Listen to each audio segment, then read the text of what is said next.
bonkers. This car is bonkers. It should be banned immediately. Do you want to go again? Not madly. Okay.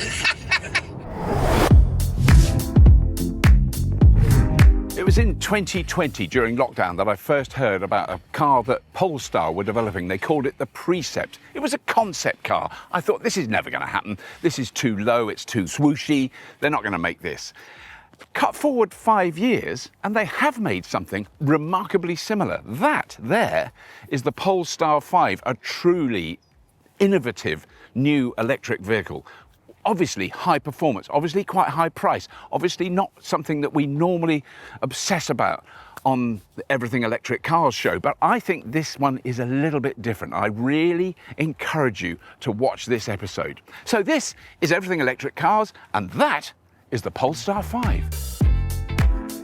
Our 3 free YouTube channels on EVs and clean tech are funded by our fun-packed test drive-tastic events in Farnborough, London, the Southwest, the North, Melbourne and Sydney, and next up, Everything Electric Farnborough. And new for UK viewers, you can now buy a battery EV and much more at everythingelectric.store. Now, back to the episode. So this is my first drive of the Polestar 5. I'm driving on the Millbrook Bowl, which is just the most amazing road. It makes driving and talking very easy because there's no junctions or turnings or people coming the other way, you hope.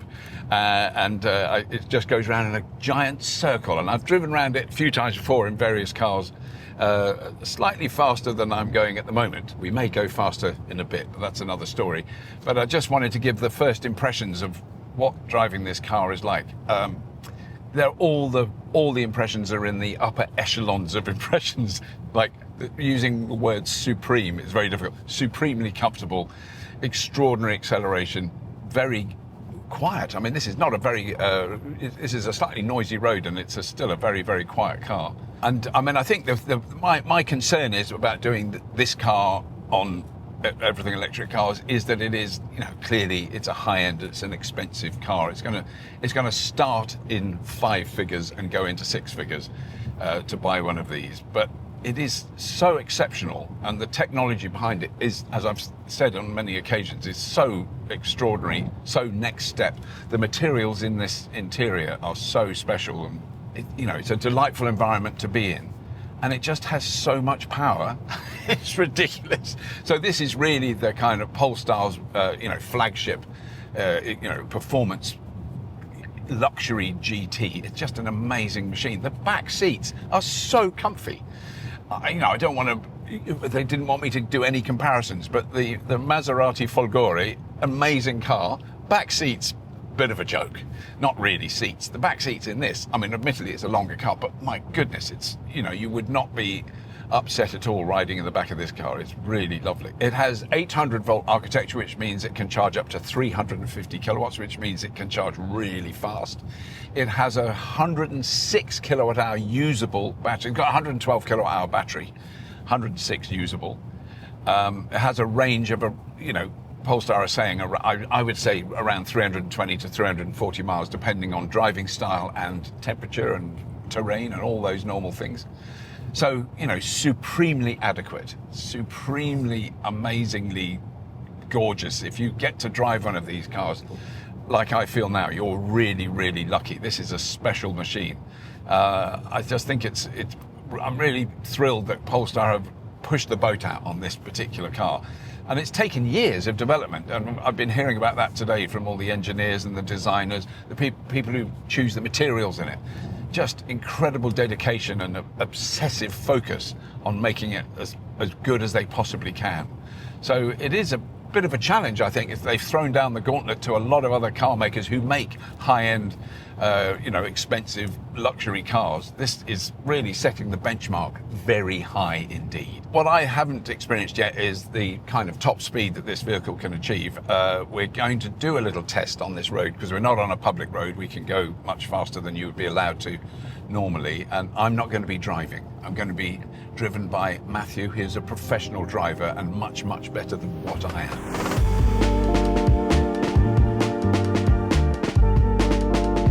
Now, as regular viewers will know, Jack would be able to do a beautiful description of this car, explaining the design features in it and the signature elements that make Polestar stand out. I can't really do that. I can do my best, but I think what's much better is that you just look at it and make your own minds up. I think this is an extraordinarily beautiful car. I think it's amazingly well built. The materials they use in there, not only are they sustainable and recyclable and all those things, they actually think about the different materials. There's a piece of cloth that I saw today that is used in some of the fibre structure of the interior of the vehicle, and they went through 90 different types of cloth before they came. The 91st is the one that's actually in the car. They are really fussy about what goes into this car, about what makes it move, about the experience for the driver. It is such a simple car to drive, and having driven some really nice cars but with really complex software that baffled me from the get-go, a Polestar is very, very different.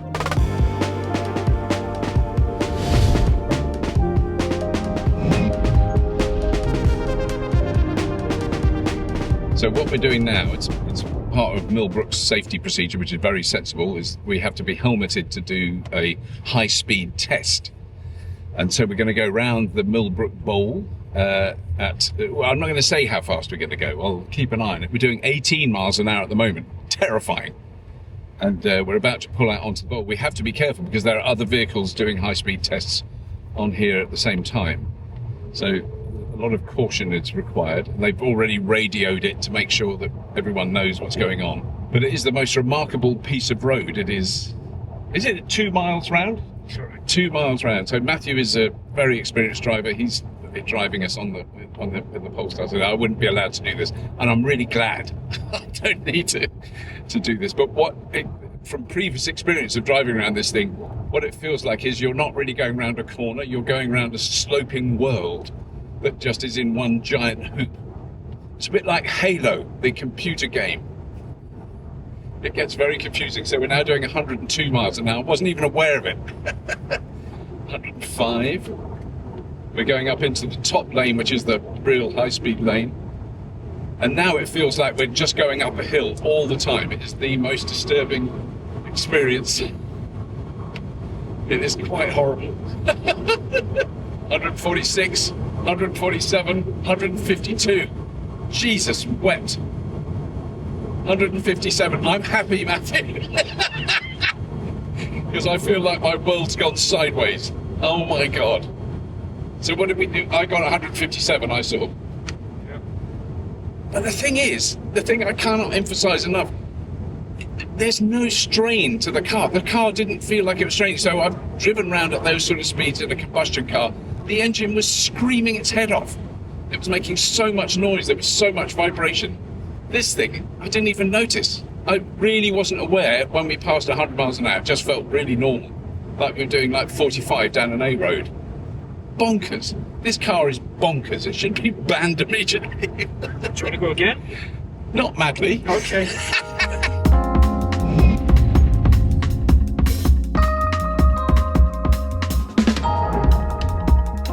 So what I'm going to do now is a 0 to 100 miles an hour and then 100 miles an hour to 0 on a special straight bit of road.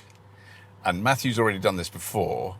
I've got a feeling he's going to do it better than I do, but I'm really going to try hard. So I've got my left foot on the brake, right foot on the throttle. I'm pressing the throttle right down and I'm letting the brake off in 3, 2, 1. There it is. Oh, that's painful. 50, 70, 100, 110. Oh, I'm getting a bit of screechy sound. Oh, that is just terrifyingly genius. The fact that, what is it, nearly two and a bit ton car. Does that tell you it's... So we did 0 to 60 in 2.8, Yeah. but it doesn't tell you how fast you slowed down, does it? No. We basically did 0 to 90 miles an hour in 5.3 seconds. It basically didn't move that to 100 miles an hour. That is bloody extraordinary. Oh my God, I don't want to do it again now.